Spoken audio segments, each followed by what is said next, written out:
Welcome to Beyond Belief, where we cover all of the events involving Toronto's favorite Sons, the Toronto Maple Leafs, with your hosts, Adam and Donnie.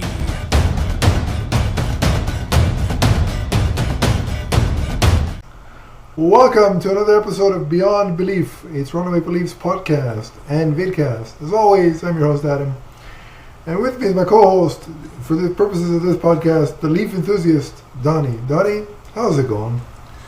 What's up, Leafs Nation? It is Donnie back with another episode of Beyond Belief, the podcast that covers the soul-crushing experience of being a Toronto Maple Leafs fan.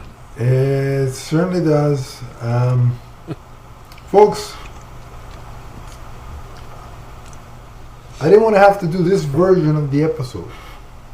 I didn't expect to be doing a version of this kind of an episode until probably April or May, like late May, which would mean probably round 2 of the playoffs. But as of this recording, it's February 28th. And as you can see, the title of this episode is Eulogy. Because anybody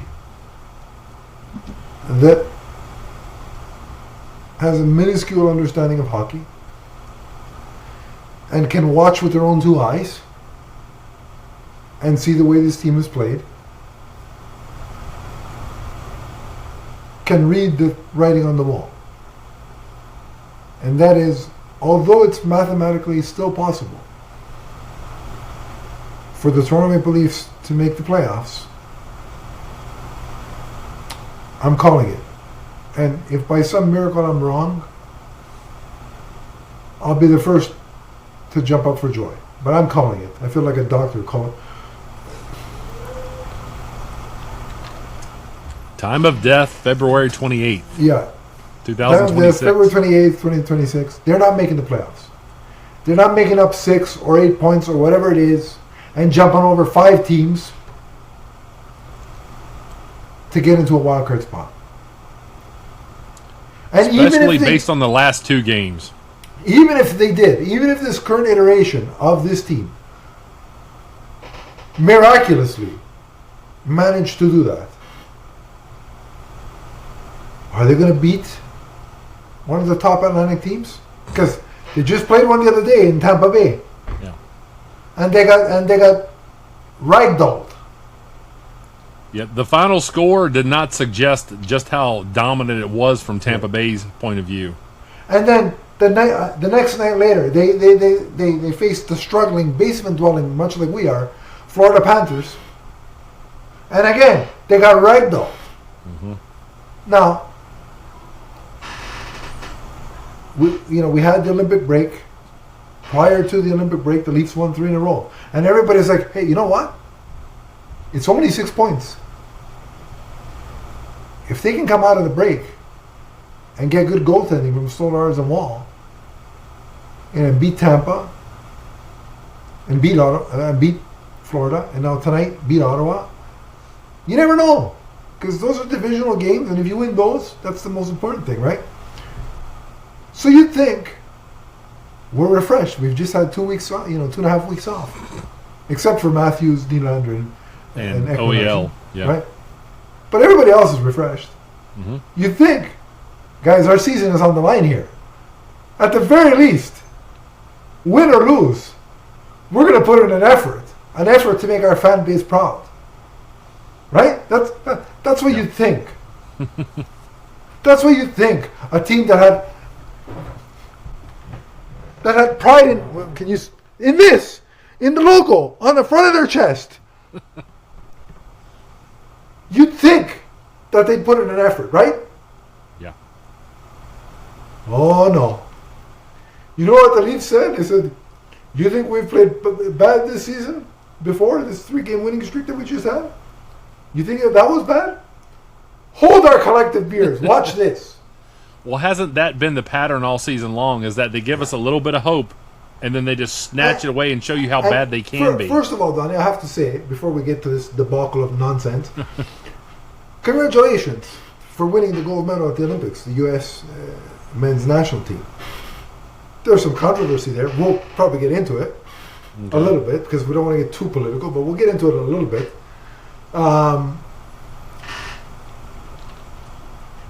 But congratulations on the win.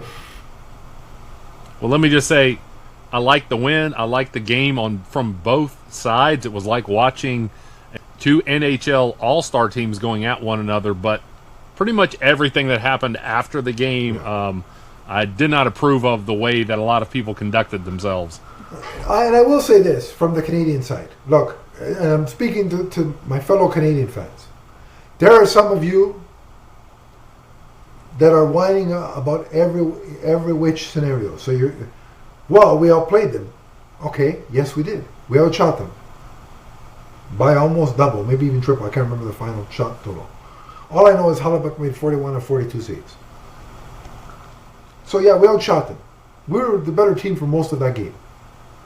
And I think Donnie, as the American in this equation, will concede that. I'm not. Oh, without a doubt. I was really surprised that Canada didn't put it away in the third period because the U.S. seemed to be tired. Yeah. However, out shooting is great. That's fantastic. But if you can't score more goals than the team you're playing, it doesn't matter how many shots you got. It doesn't matter how much better you're playing than your opponent. If you can't put the puck in the net, at the end of the day, that's the name of the game. And I've seen some of my fellow Canadian fans. Well, Canada got screwed out of 2 power plays. They should have got 2 extra power plays. One for the too many men on the ice, which was too many men on the ice. It should have been. Mm-hmm. I'll grant you, my fellow Canadians, that I'll grant you that it was a penalty. It wasn't called. But I will counter with this. In the second period, Canada had a 5-on-3 for a minute and 23 seconds. And you know what they did on that minute and 23 seconds? They got a lot of shots. They got a lot of shots. You know how many goals they got in that 5-on-3? Nothing. 0. So, had they gotten 2 more power plays, if they don't score, it doesn't matter. You can have all the power plays in the world. Look at the Leafs. I know that's a heavy downgrade compared to Team Canada, but look at the Leafs. You can give them all the power plays in the world. When the Leafs have a power play, it's just a waste of 2 minutes. It's just let's pass around. Hey, we'll even get scored on too. Remember back in December when the Leafs had that hot power play streak going? Yeah, for about 5 seconds. Yeah, where'd that go? So my point is, all the excuses, you can blame the refs, blame this, blame that. End of the day, Canada couldn't score the extra goal that was needed. Simple as that. So kudos to the U.S. team and Connor Hellebuyck specifically for standing on his head. We'll see what happens at the World Cup in 2028. I look forward to it. The sad part for me of being the Olympics being over, look, I've seen Canada win gold many times. Mm-hmm. Like, would I have wanted them to win another one? Yeah, of course. But I know that as long as I'm alive in 2028, and with the way the Leafs are playing, they may not allow that, just because they're going to give me all kinds of health problems, or mental problems, or both. But as long as I'm alive in 2028 and 2030, I got a good chance of seeing Canada win again. Mm-hmm. So I'm not distraught. You know what saddens me is that for 2 weeks, I got to have on my team that wears a leaf on their chest, Cale Makar as a defenseman. And then, after the 2 week period, you know what I get to go back to? Morgan Riley! Listen, you want to know how I know the universe hates me? Is the fact that I went from Cale Makar on my defense to Morgan Riley. Remember, I messaged you and I was like, do I really have to root for Brady Tkachuk? Yeah, and I got to root for Nathan McKinnon. That was nice. I liked that. I got to root for Connor McDavid. Please leave Edmonton in 2 years and come to the Leafs. But that was nice to root for. I couldn't believe that one breakaway he had that he just kind of stick handled all the way to Hellebuck and didn't get a really good shot off. Yeah, just unfortunately, that's how the game breaks, right? Yeah. And then the other thing, I'm going to admit something, and it makes me physically sick. I can feel my vomit.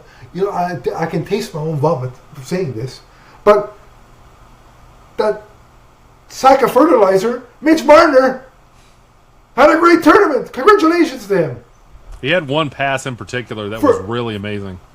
For a couple of weeks, I kind of missed cheering for him. Not anymore, but I did. Very briefly.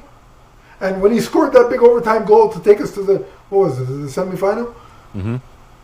I cheered, but I also said Vafangulo at the same time. It was the most conflicted I've ever been cheering for a goal, but I digress.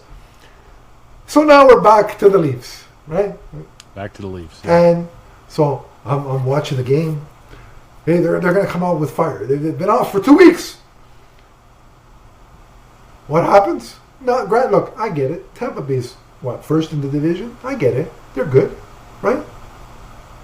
But the Leafs, even this year's version of the Leafs, when they played Tampa last time, they got up for the game. They played a good game. They tried. Mm-hmm. They won. They shut them out. It was close, at least, yeah. Yeah, but the Leafs shut them out. They won. So I at least expected an effort. Right away, they get scored on. Yeah. But we get lucky. Because you know why? We have the best video review team in the league. Yeah.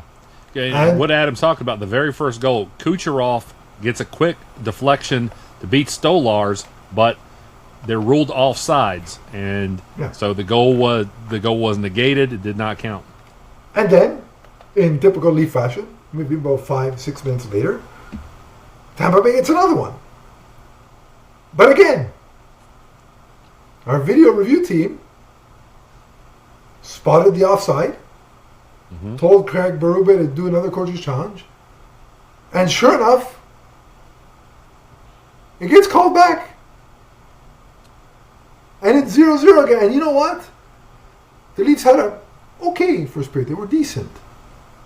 And they ended 0-0. I'm like, hey, listen, this could still work in the second and third. And think about just this for a second. Not only do we have offsides that overturn goals in both games, we also have both the Panthers and the Lightning had empty netters that went off the post. Yeah, they missed them, yeah.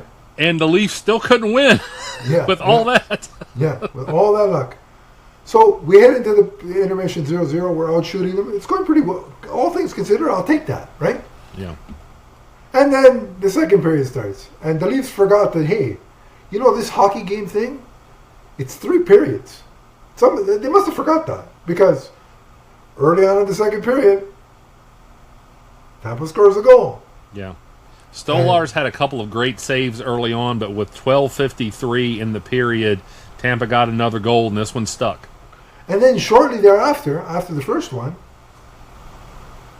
Tampa Bay gets a breakaway out of nowhere because the Leaf defensemen are not compact in their positioning.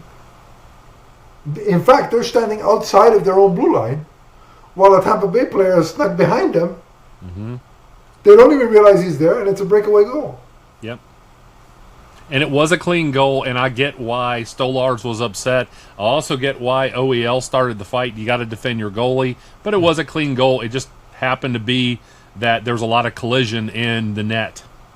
But my thing is, how does that guy get that wide open? As the two defensemen, how are you that out of position? How is your gap that wide that you could fit? Yokozuna could have fit through there on a breakaway. That's how wide the gap was. Like, hello? And speaking of gaps, in the third period, Nikita Kucherov takes a shot. He is uncovered, and he finds the empty net.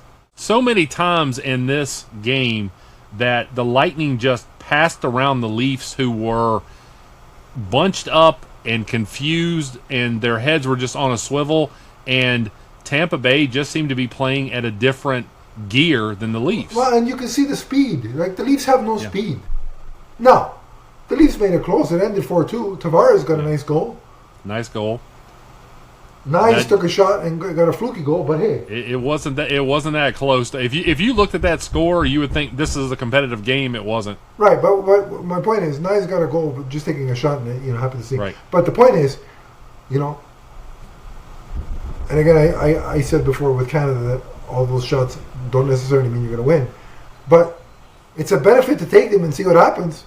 Right. I mean, that was a shot that most times I believe would get stopped. But he decided to go for it. Why not? So, but like the big downfall of the Leafs in this game was, and the big problem with the construction of this team as it is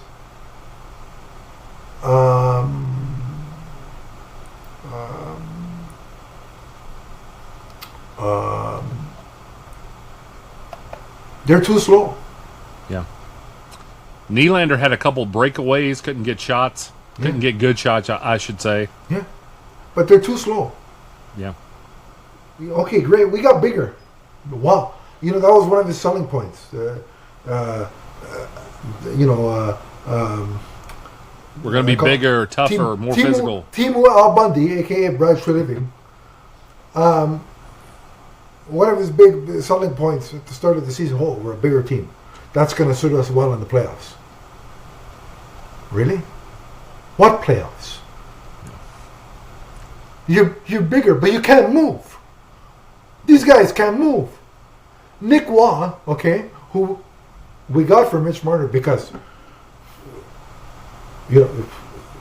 can't trade him because he got a no trade and he doesn't want to go to Carolina in exchange for another superstar. But again, that's the Leafs' own fault because 2 years prior they had. He didn't have the no trade didn't kick in, and the Leafs decided not to trade him. Thanks a lot, Dubas, you moron. Anyway, so we get Nick Watt back because Vegas was scared that we were going to call him out on tampering. Yeah. Oh, we got Nick Watt. Wow. Yes, the third liner is gonna those 100 points Mitch Marner got. You don't worry. Nick Watt is going to make up for them. Don't you worry. Oh, and Matthias Maccelli. The two of them together. Oh yeah, don't worry. They're gonna make up for the 100 points. Just wait. Scott Lawton on the fourth line. Oh yeah, he's gonna help out. He's gonna help clear the 100 points. Oh yeah, we're bigger. Yeah, we're gonna go in the corners. You just wait till the playoffs. Which playoff? Which year? Because it ain't gonna be this year. Well, and you talk about the speed though. It was really evident to go from watching the speed of the gold medal game in the Olympics to watching this. And not only the speed, they can't break, Donnie, even if they have the puck, they cannot break it out of their own zone. Like, I can't remember how many times the Leafs have a clear avenue out of their own zone, and what do? Like village idiots? Let's turn back and bring it into our own zone again. Oh, and even better, let's ring it around the boards to a side where there's no player but the opposing player. That just if I had any hair, I'd pull it out when I see a player do that. Hello, what's the game plan? Who comes up with this? Is this a valid game plan? Like, does Berube actually say, okay, guys, I got a good idea. When we're stuck in the zone and we have a clear avenue out and we have the puck, just turn back. And then if you get in trouble, ring it around the boards to the side where none of your players are, but the opposing players there. I don't think Craig Berube draws that up. If he does, how much is he drinking during the day? Can we have this analyzed? Like, who's doing this? Who says this is a good idea? Berube's lost the room. Austin Matthews is not playing well. Nothing is working. Again, the defensive problems have never been solved this year. Yeah, and then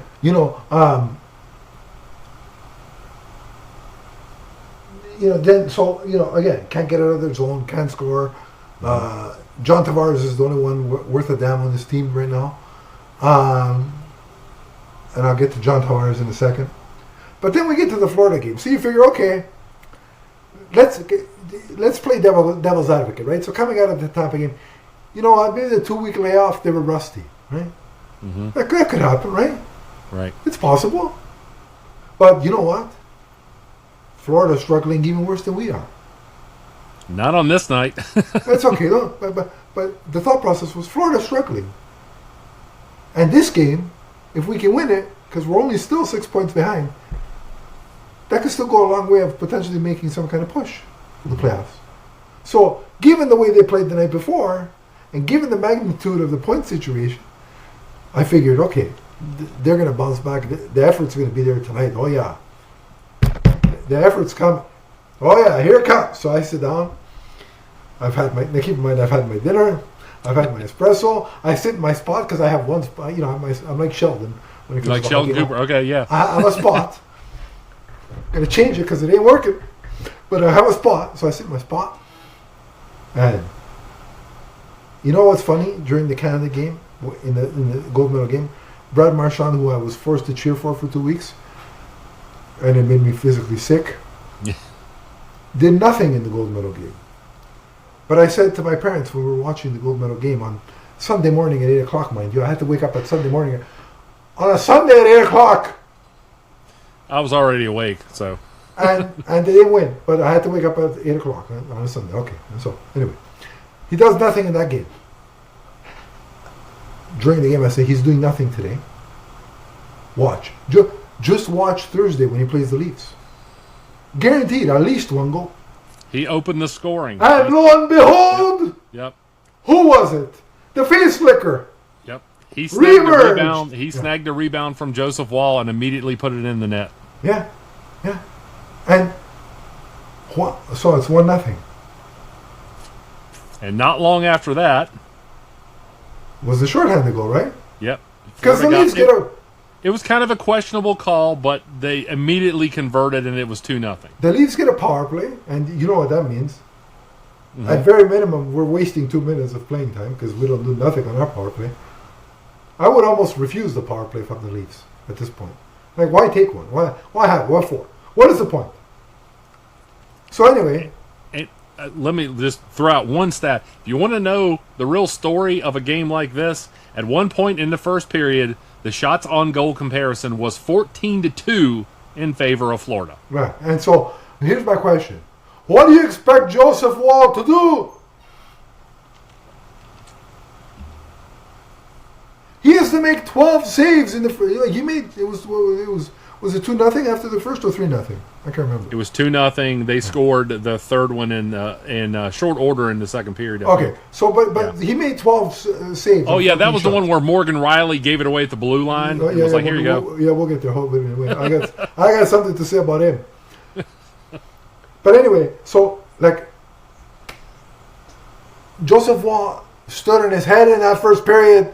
He was by himself again. I don't know how many times I have to make this conversation. If you haven't seen the movie Castaway with Tom Hanks, every time you watch the Leafs, you've seen the movie, and their goalies are Tom Hanks. Yeah. What, like, honest to God, tonight against Ottawa, if I was the goalie, whichever one it is, I'd say, I'm not going out there. You guys can play 6-on-5. I'm not coming out. You guys don't help me. Yeah. That's like going, can you imagine, this is a drastic situation, but whatever. Let's say somebody's on the street late at night, and they're getting mugged, right? Mm-hmm. And they manage to make their way to the police station, scratching and clawing. They do everything to get to the police station. They get to the front door, to the main desk. Officer, help me, I'm being assaulted. And the officer turns his back and says, no thanks.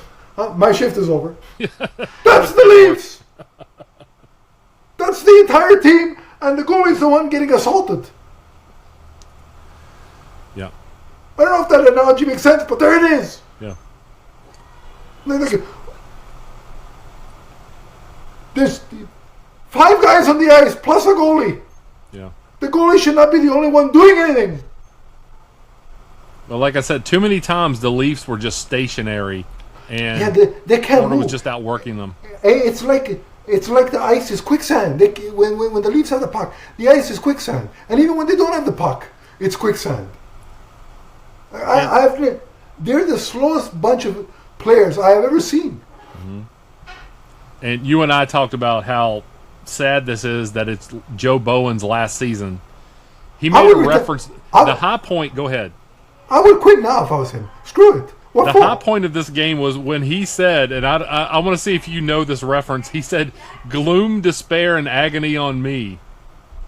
Yeah, I feel so bad for him. This is his final season, and they're shitting the bed for him. Like I don't understand it. I don't think many people know. That's a reference from a 1970s country comedy show called Hee Haw. Yeah. I was like, wow. I'm like, that's an obscure reference. I feel so bad for him. It's just like total debacle. He seems to be dealing with it well, but I mean, he's still having a good time. But I mean, I hope for him, his paycheck clears every week or every 2 weeks, and I hope it's a good bonus in there, and I hope there's some, he's got a retirement package that includes some spa treatments and whatever else he wants, because he deserves it. Having to watch this, making these games interesting, he's got a very difficult job each and every night. He's a storyteller of utmost quality to keep people invested in this garbage.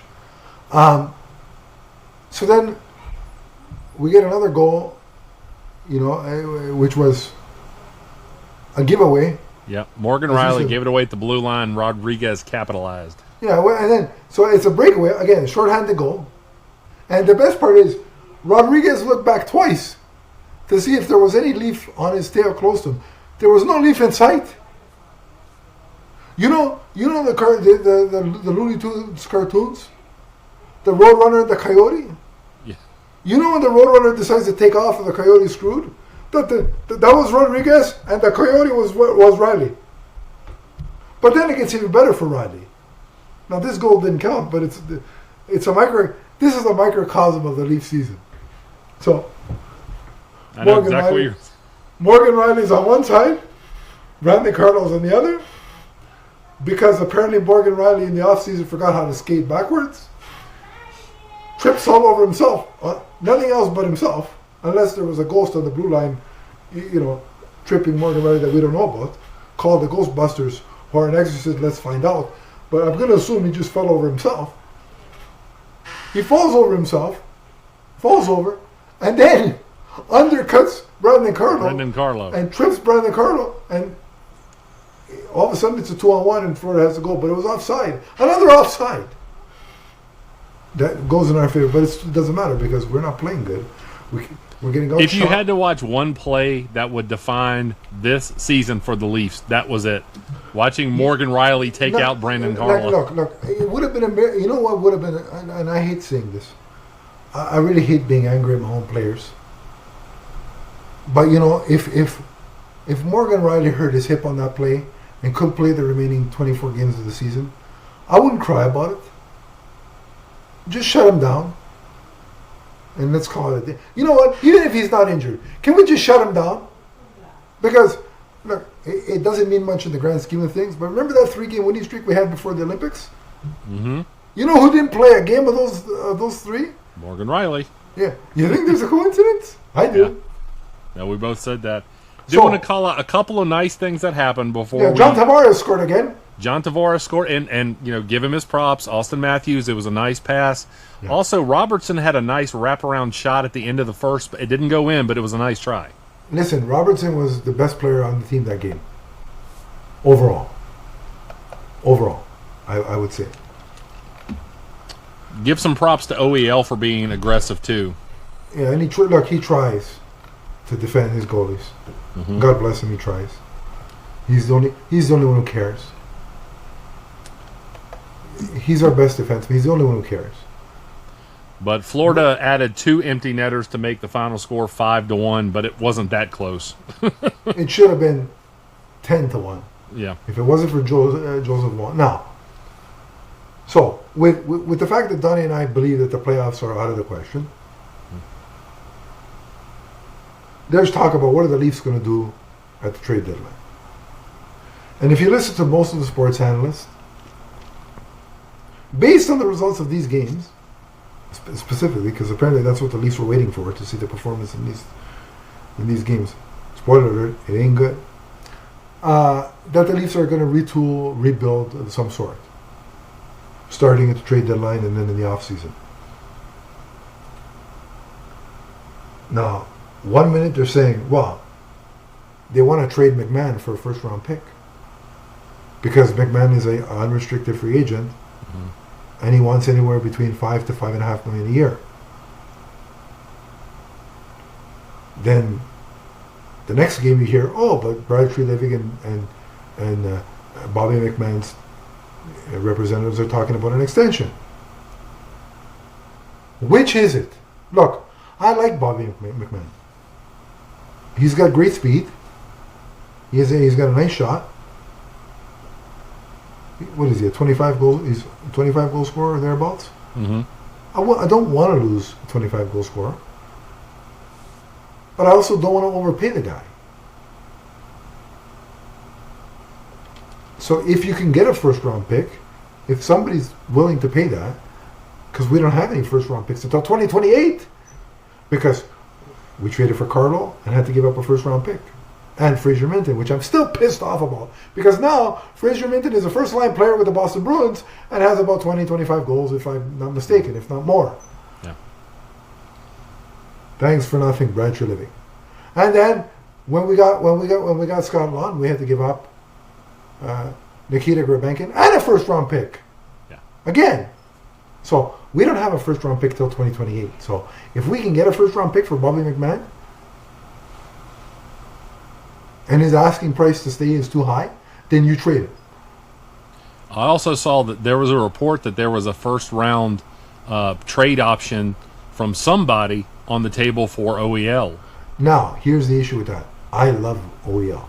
Me too. As I just said, he's our best defenseman. Mm-hmm. If we trade him, you know what we got left? Morgan Riley and Simone Benoit. And Brandon Carlo. Yeah. Wow. There's what a trio that is.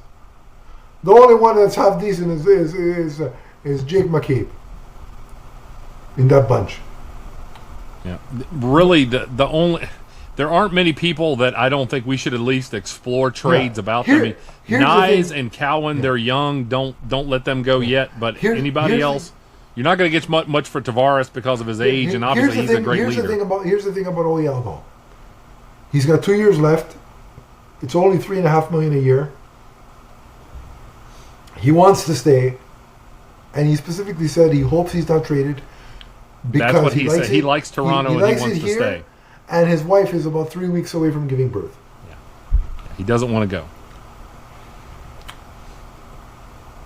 And I'd rather keep a guy like him. And again, wait for it. Get rid of Morgan Riley. Look, listen. And everybody that's watching is going to say, well, but he has a no move clause, no trade clause. Listen, go to Morgan Riley and politely say this. This isn't working. We've got 4 years left. You're declining in quality. It's only going to get worse. Because as age happens, you get worse, typically. Where would you like to go? Tell us, and we'll trade you there. I don't even care. Look, me as a fan, I don't care what we get back. We can get a practice net, a pylon, a bag of dog crap. I don't care. He's making, what, $8 million a year? Something in that ballpark? No. 4 years free of that $8 million. You know what you can do with that money? In the offseason, you can go find a replacement that actually can play hockey. That can play defense. Because Morgan Riley cannot play defense. I don't know what he plays out there. It ain't defense. Well, I don't know if you saw the statement by Keith Pelly where he kind of gave the rah-rah speech of, don't worry, Leafs fans, we're committed to bringing you a championship. And I'm like, this team is porous. It has problems everywhere. There's no salvaging this until you start to make trades. Read the room, dummy. Read the room. This team can't do it. They don't have the capability. They don't have enough skill to do it. Okay? They've got three guys with elite skill. Matthews, sometimes when he wants to, when he's not hobnobbing it with an orange criminal. And the word criminal should have been replaced by something else, but I'm trying to be PG on this goddamn episode. Yeah. William Nylander is another one with skill, and John Tavares. Those are the three guys. Everybody else, and Nyes, I give Nyes a break because he's been heavily injured, but Nyes too. The rest of them,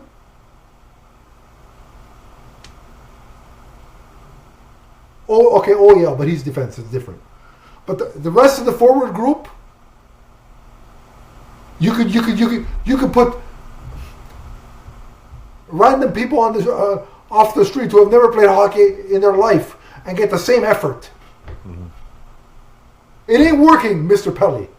And your multicolored glasses. Every time you do a speech, you have a different colored pair of glasses. Pick a color. You look like Sally Jesse Raphael, you jackass.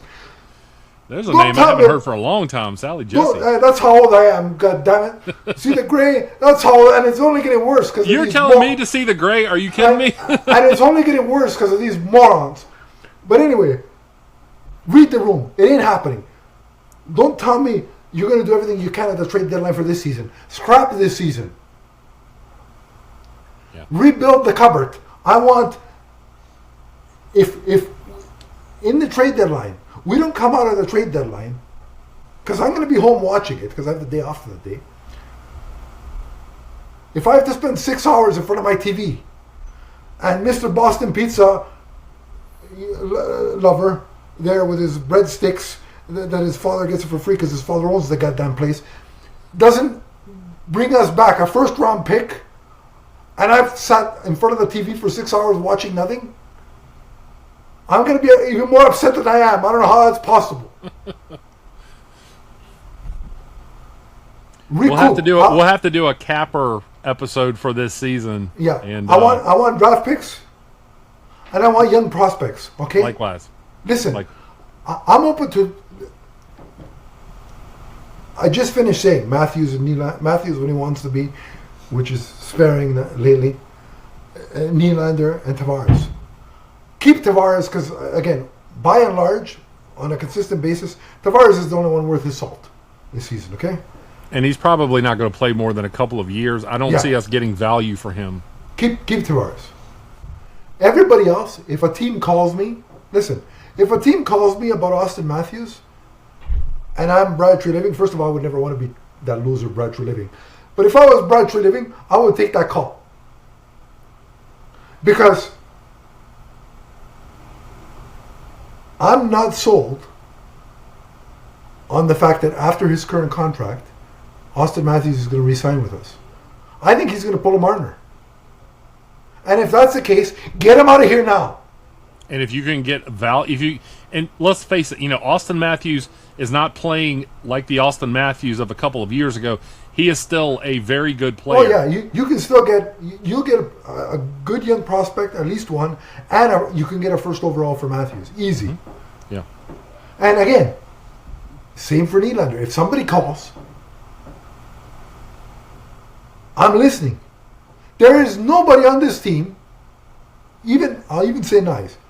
There is nobody that I wouldn't listen to a conversation about.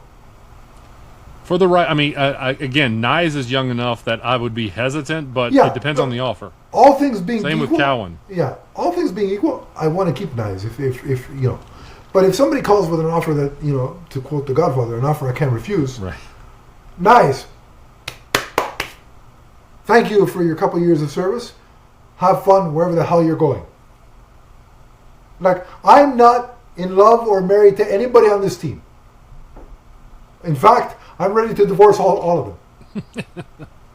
That's where we are, okay?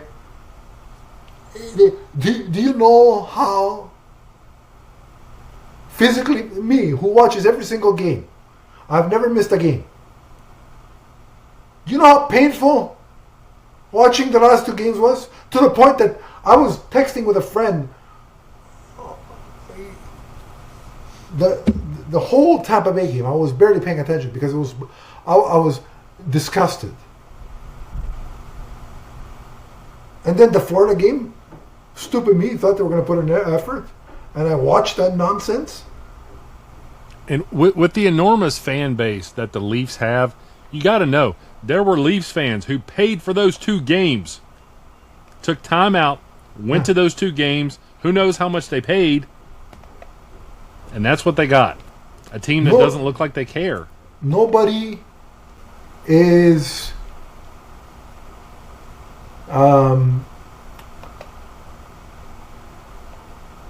off limits anymore with this team. I'm done protecting any of them.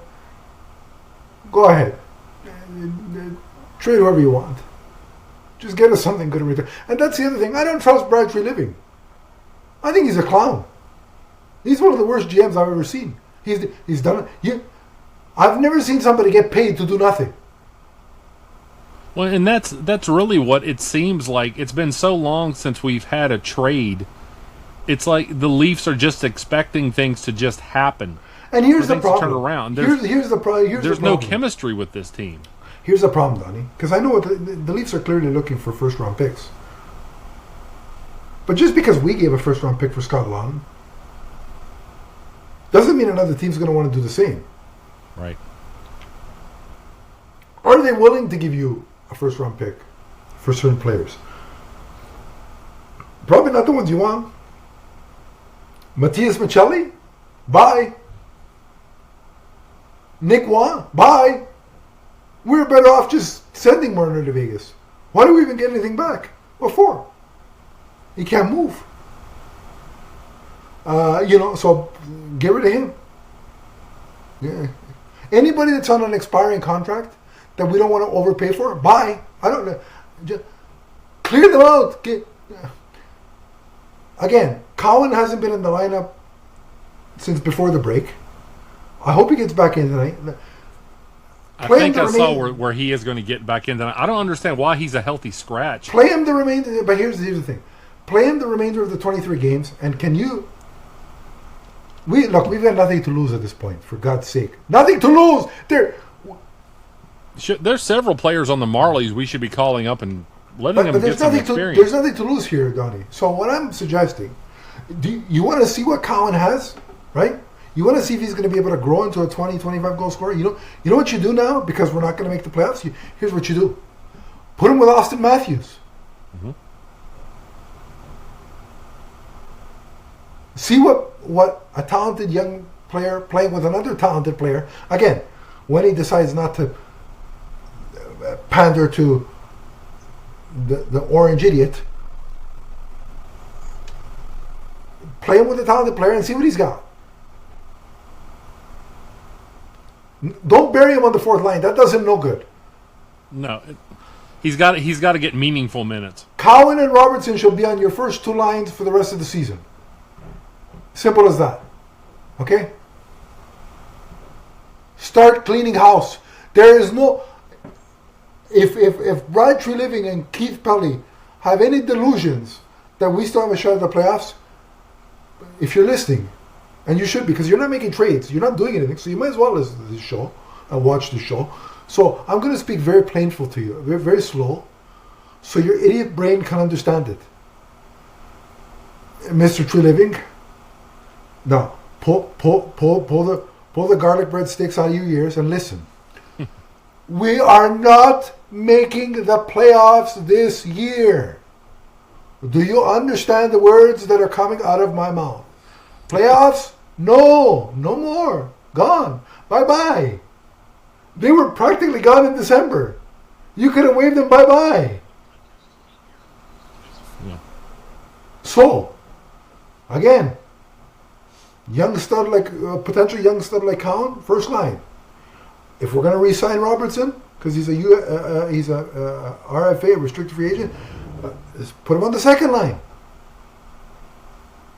Let these guys play and see what we have. And then, if heaven forbid, we're able to unload some of the dead weight, like Nick Waugh and Kalle Järnkrok and whoever else we might be able to trade. Like if they get a first round pick for McMahon, guess what you do? Call up somebody from the Marlies and give them meaningful minutes. Mm-hmm.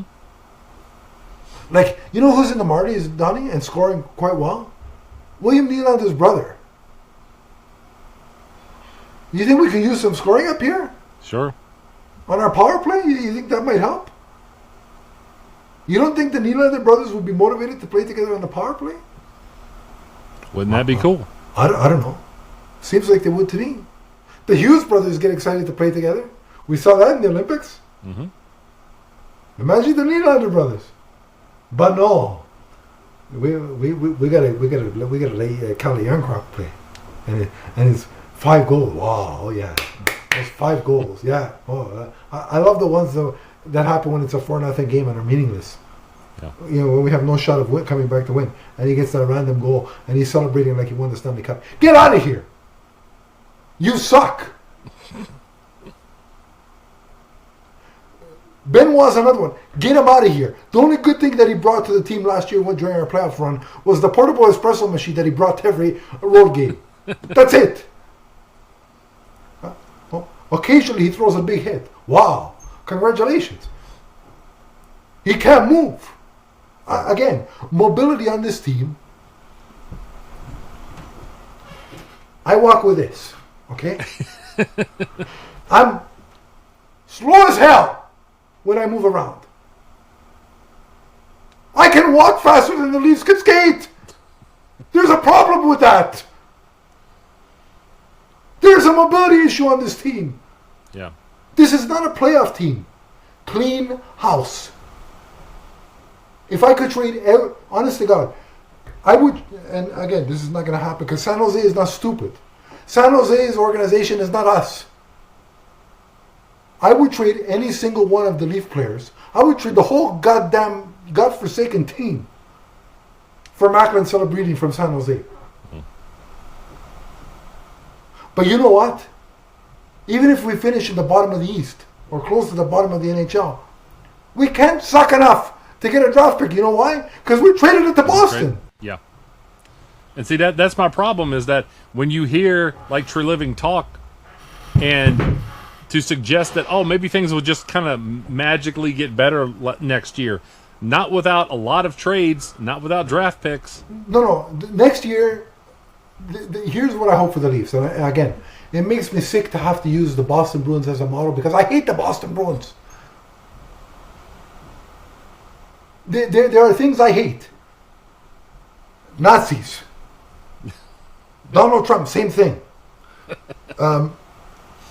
The Montreal Canadiens, the Boston Bruins, the Florida Panthers, Brad Marchand, Sam Bennett. I don't know how many things that are, but those are the things I hate. I really hated losing like that to the Panthers. I hate the moment when Superman snaps Zod's neck in Man of Steel. These are things I hate. And most of Batman vs. Superman, all things I hate. Okay? But I'm going to compare, this is what the Leafs need to do. They need to do what Boston did last year. Get young prospects that can play at the NHL now and draft picks.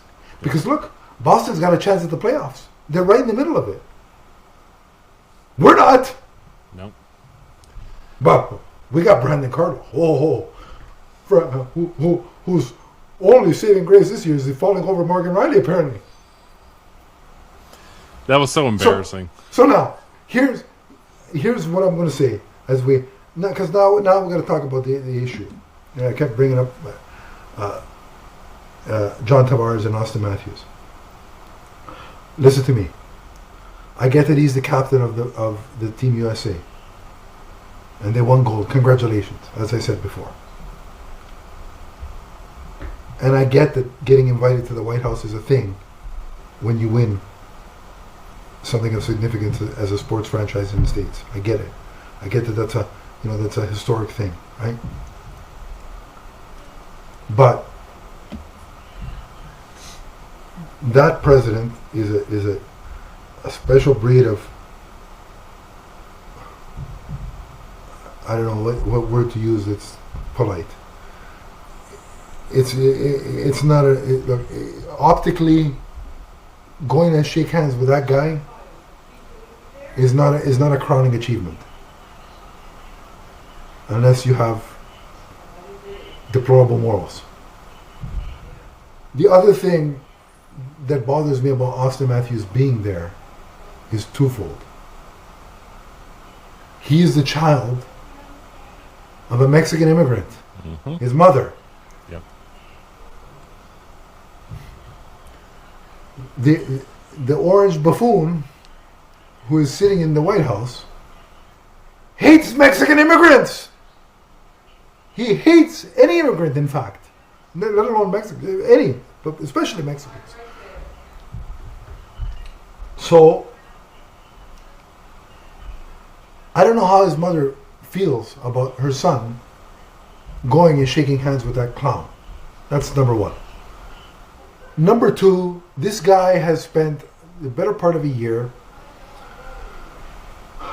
of saying, well, the U.S. doesn't need anything from Canada. And Canada should be the 51st state. And what do we have?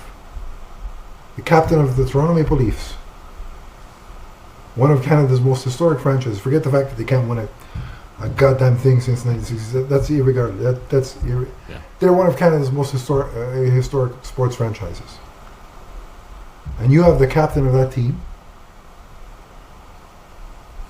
going to the White House and smiling and shaking hands with that buffoon who's threatened our sovereignty on many occasions.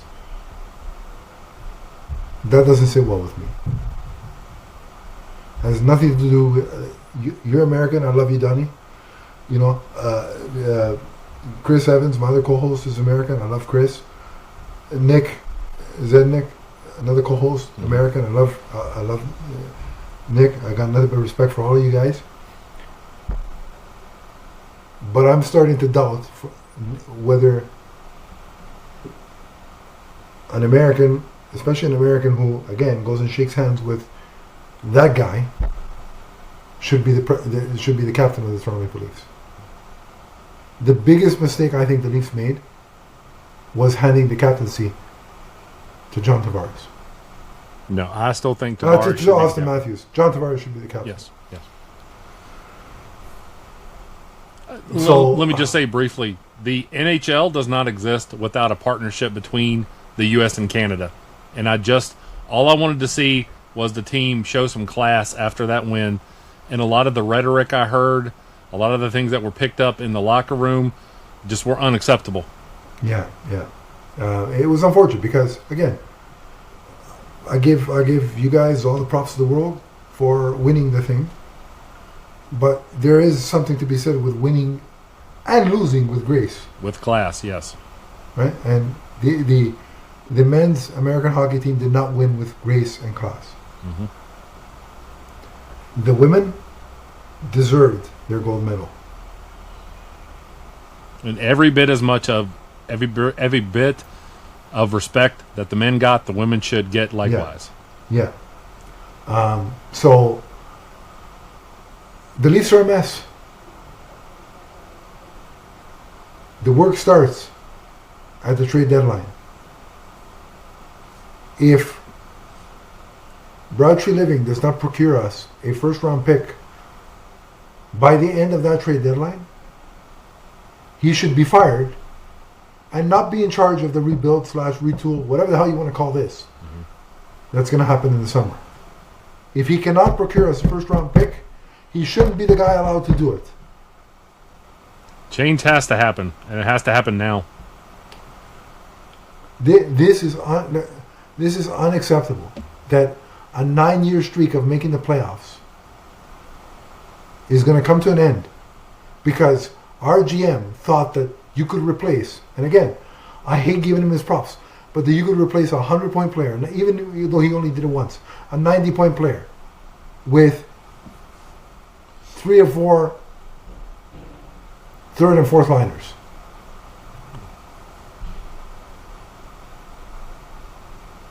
This team is too slow. It's immobile. And I don't think they're capable of playing the dump and chase style that Berube wants them to play, because when you dump the puck into the zone, let me be clear, because the Leafs have taken a lot of dumps on the ice. That's for sure, especially the last 2 games. But when you dump the puck in, you have to go get it back. And when you're as big as we are, and you don't exert your physical size to get the puck back, the message ain't getting through. Yeah. Change needs to happen. It doesn't have to be a 5 or 6 year cellar dwelling procedure. We've seen teams turn it around very quickly. The Boston Bruins are proof of that. Yeah. March 6th. Brad Treliving, you're on the clock. Do something. You've done nothing all year. Earn your pay. I don't know how much you get paid, but earn your damn paycheck.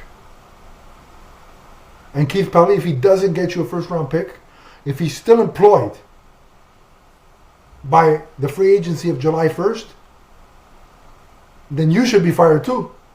I don't know who fires you because you're the head of MLSE, so I don't know who the hell fires you. I'd do it, but nobody gives me the power to do it. You're lucky I don't have the power. I'd fire every single human being in that organization, except for the video guys.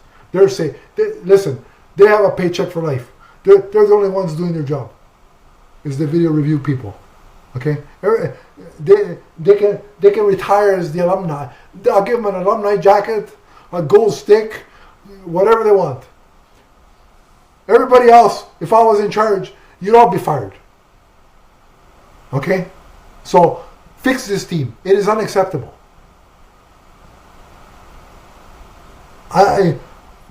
Donnie chose this team.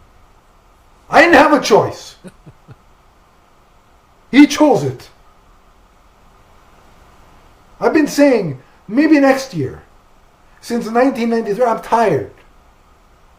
I'm tired of saying that phrase. Look at the gray. I never had this much gray. Nothing gives me stress more than you people. I have nothing to stress about. I'm relatively healthy, I think. My family's good. Why am I stressed? You know why I'm stressed? Because I follow this, sorry excuse for a professional hockey franchise. That's why I'm stressed. It's physical. It's draining. Watching a hockey game should be fun. Should be exciting. No, you might lose some. You're not going to win. When it's over by the second period, though, it's never fun to just. You're not going to win. You're not going to win every game. I understand that. Donnie understands that. Most people with a functioning brain understand that. Watch hockey understand that. But I want to see my team compete. And you know what? Again, had the Leafs lost both of those games 3-2 in overtime, but they competed, I would have said, what are you going to do? You tried your best, you lost. Like Team Canada. They tried their best, they lost. What are you going to do? It is what it is. And that's sports. That's hockey. Right? You win some, you lose some.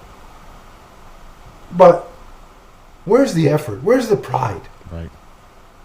Right now, all it looks like is these 23 guys are just going through the motions, collecting their damn paycheck, and going home.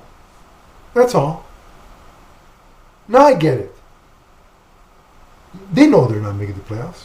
They can say, they're necessary. There's still lots of hockey to be played, blah, blah, blah, blah. And they can say all the clichés, but they know. They know. The players know. Why don't you play for pride? Play for your jobs for next year. Mm-hmm. Even if you get a contract somewhere else, play for that. All I want to see from my team is some heart, some effort, some pride. I haven't seen that in these two games. I haven't seen that most of the season. It's disheartening. The fans support you. They, like Donnie said, they pay exorbitant amounts of money to come to a game at home. They pay to travel all across Canada, to Florida, to Buffalo, to Detroit. They travel to Seattle, for God's sake. And you guys can't even put a respectable effort forward? Come on. It's embarrassing. And then you and then you got some of them, there's too much pressure. You should be happy that a fan base cares about you and is invested in what you do. Not always putting the blame on the fans like it's our fault because we care too much. It's wrong that we care more than the guys making the money to be on this team. That's the wrong part. So, If these guys don't care, if there are players on this team that don't care, then they shouldn't be here next year. I don't care who they are. Mm-hmm. There's a lot of work to do, and it needs to start getting done. March 6th. We're going to be we're going to cover. If there's any meaningful trades, we'll cover it. And believe me, if Brad Treliving does nothing on March 6th, the next time I'm on, you thought I was mad today? You thought this is angry at him? Yeah. You just wait if Brad Treliving does nothing on March 6th. Just wait. But for now, I'm done. I'm tired. Likewise. in what? About 3 hours, less than 3 hours, I gotta watch another game. I gotta watch them play again. Why? Because I'm an idiot. And I can't turn away. It's like when you're driving around, right? And you see a terrible accident, 2 lanes over, and you can't help but turn and look, even though you shouldn't. That's what this is. I know what's going to happen tonight. I know it's going to be a disgusting train wreck, and it's going to pain me because it's against one of our rivals in the Ottawa Senators, and that Neanderthal Brady Tkachuk. So it'd be nice for them to win this game. I'm not expecting it because what the hell? Why do I expect anything from these guys? I expect them to lose at this point, and that's my expectation. So, I got to put myself through this for another 23 games. But the hope is that they'll start fixing things on March 6th. But if they don't, you can bet the next episode that I come on here, I hope Donnie's wearing 3 pairs of cotton in his ear because Brad Treliving's going to get filled in like he's never been filled in before. I'll have a lot of editing to do. Okay? He can... I'm going to tell him what he can do with the breadsticks if he does nothing on March 6th. So be prepared. Donnie's going to have a lot of editing to do. He's going to have a lot of bleeping because, like, I'm when your parents said, I'm up to here? Yeah. When they get pissed off at you? I'm here right now. I'm here. I'm not here yet. I'm here. March 6th might get me here, but right now I'm here. Okay? So, Brad, it's on you. Listen, I'm angry that we're not making the playoffs, but if you start fixing the problem, or if you show me that you have any intention of doing your job, I might feel a little bit better. March 6th at 4 o'clock. Can you at least give me that satisfaction? Mm-hmm. Since we're not getting the playoffs? Can you at least do that? And the best part is, Donnie, I forgot, but when Mr. Sally Jesse Raphael put out his statement about rah-rah playoffs, rah-rah, we're going to do everything we can, all that word solid nonsense, I forgot the next year's 84 game regular season. Right. Can you imagine another season like this for 84 games? Yeah. I wish Margot Robbie as Harley Quinn was real because I could use the psychiatrist. And I don't care that she's crazy. And I don't care that she has a mallet. Please hit me over the head. Knock me out for the remainder of the 23 games. Anyway, I'm done. Donnie, any final words before we sign off of this thing? I just wish I could go back and talk to the guy who back in October was so optimistic that maybe this team had more in them and that we could continue. I forgot who that was. Yeah, he was so optimistic and just so naive about this team's chances. I wish I could tell him, yeah, don't get your hopes up, man. In fact, I'll just say this.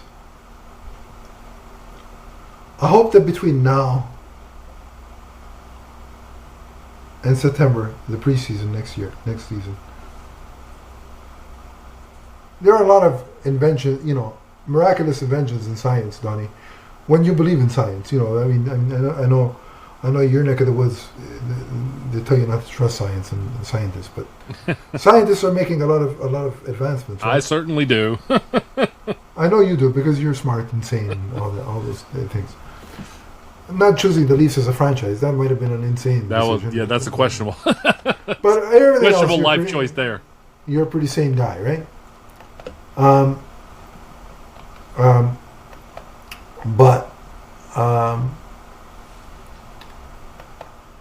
I hope that between now and September, somebody invents a time machine and presents me with the opportunity to go back to 1967. Because honest to God, I'm ready to go. I've been in this timeline watching this team since I was 9. That's 31 years ago. I've been in this stinking timeline for 31 years. Isn't that a good one? I don't like it. I'm tired. I did watch videos, I told you a couple of months ago, of the Leafs' last 3 championships. I wasn't even alive at the point, but... So, Donnie, I'm telling you, if I get presented with an option for a time machine, I'm leaving. I'll do one more episode of the podcast before I go. I'll send my farewells to all of you, all the people that listen. I'll do one last podcast of for each show, and bid everybody, all the co-hosts, my farewell. But if I got presented with that opportunity, I'd go. Make sure you snag me a copy of Showcase number 22. I'll mail it into the future because put it in a vault and I'll go get it. I ain't coming back. I'll mail it to you for the future. And like, I'll go and I'll watch them win the cup. And listen, I may even tamper with moments in history where they screwed up and try and change things. And you know what? If I change the timeline here and make things worse for the rest of you, I don't care. Because I've had it up to here. I don't care anymore. I'm not being nice and being polite about this team. It gets you nowhere. So I'm done. I'm going to be selfish like the Flash and change things. And I'll be there. Listen, if George Clooney comes back as Batman, I don't give a shit. He can't get any worse. Big deal. Oh, Nicolas Cage is Superman? Sure, what the hell? Let's ruin the other 2 franchises I love all over again. Why not? But I'd go. And so, again, any Bill Gates, any one of you idiots, I know Elon Musk is useless, so forget about him. Any one of you scientific people that can make a time machine between now and September and give me the first opportunity to go, dial in 1967, I'm gone. I'm taking some comic book with me to read on the way. And that's it. And that's it for this show because I'm tired of talking about these idiots. But if you want to talk about these idiots with me or Donnie, you can. Donnie, where do they find you on social media? You can find me on Blue Sky or Facebook or Instagram or YouTube as the Emerald Enthusiast. Let's talk comics, let's talk collectibles, let's talk Green Lantern, and let's talk the Toronto Maple Leafs. If you want to find me... If you're sadistic, that is. If you want to find me straddling the line between sanity and insanity about this team, you can find me at Adam_LeafFan. I'm on Twitter. I'm on Blue Sky. I'm on Facebook. We have a Facebook group. I'll put the link in the description. We can talk there. And we can commiserate from now until September because, again, the playoffs aren't happening. But until next time, remember, the Toronto Maple Leafs are forever. From the first time they hired a useless, ineffective GM to the last. So long, everybody. So long, everyone.